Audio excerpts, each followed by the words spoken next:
The West Virginia Symphony Orchestra is hosting a Christmas concert at Blennerhassett Middle School. The orchestra will be conducted by Maurice Coyne, and the Parkersburg Symphony Chorus will be directed by West Virginia University at Parkersburg Professor of Music, Dr. H.G. Young. They will be performing songs such as Sleigh Ride, The Suite from It's Wonderful Life, and the Waltz of Snowflakes from Tchaikovsky's The Nutcracker. Senta Gowdy, the vice chair of the orchestra, believes it's important for the community to have the opportunity to listen to classical music.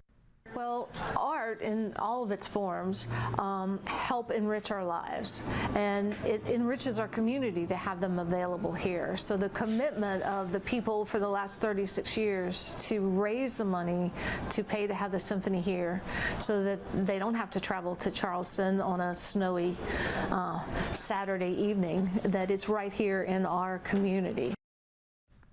The concert will be held at 2:30 p.m. this Sunday. For more information, you can visit our website at WTAP.com.